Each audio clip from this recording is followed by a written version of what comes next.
जन भागीदारी की शक्ति से बड़े बड़े संकटों का मुकाबला किया जा सकता है। मैं आपको एक ऑडियो सुनाता हूं। इस ऑडियो में आपको उस संकट की भयावहता का अंदाजा लगेगा। वो संकट कितना बड़ा था, पहले वो सुनिए, समझिए।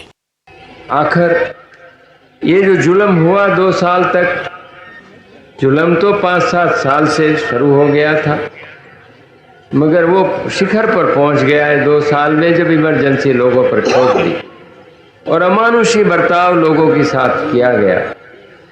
लोगों के स्वतंत्रता के हक छीन लिए गए, अखबारों को कोई स्वतंत्रता न रही, न्यायालय बिल्कुल निर्बल बना दिए गए और जिस ढंग से 1 लाख से ज़्यादा लोगों को जेल में बंद कर दिए और फिर अपने मनमानी राज की ओर से होती रही, उसकी मिसाल दुनिया के इतिहास में भी मिलना मुश्किल है। साथियों, ये आवाज देश के पूर्व प्रधानमंत्री श्रीमान मोरारजी भाई देसाई की है। उन्होंने संक्षेप में लेकिन बहुत ही स्पष्ट तरीके से इमरजेंसी के बारे में बताया। आप कल्पना कर सकते हैं वो दौर कैसा था।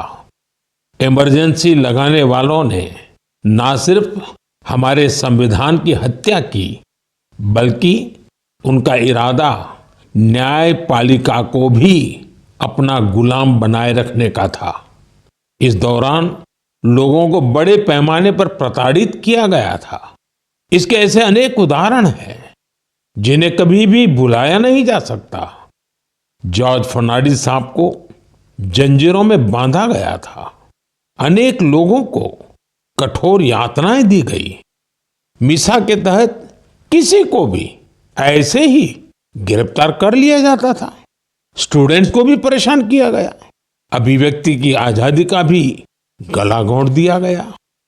साथियों, उस दौर में जो हजारों लोग गिरफ्तार किए गए, उन पर ऐसे ही अमानवीय अत्याचार हुए।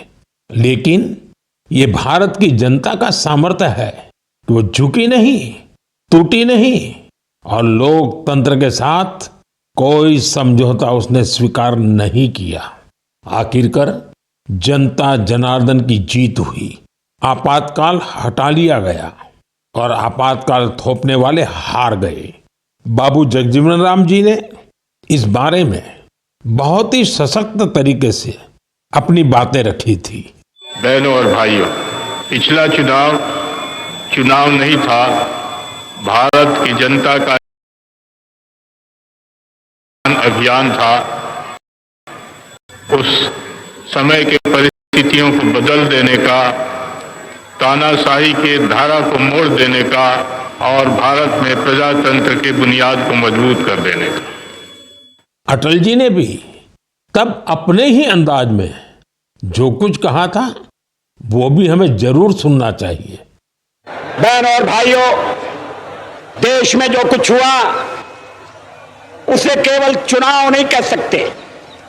एक शांतिपूर्ण क्रांति हुई है। लोक शक्ति की लहर ने लोकतंत्र की हत्या करने वालों को इतिहास के कूड़ेदान में फेंक दिया है। साथियों, देश पर इमरजेंसी थोपे जाने के 50 वर्ष कुछ दिन पहले ही पूरे हुए हैं। हम देशवासियों ने संविधान हत्या दिवस मनाया है। हमें हमेशा उन सभी लोगों को याद करना चाहिए जिन्होंने इमरजेंसी का डटकर मुकाबला किया था। इससे हमें अपने संविधान को सशक्त बनाए रखने के लिए निरंतर सजग रहने की प्रेरणा मिलती है।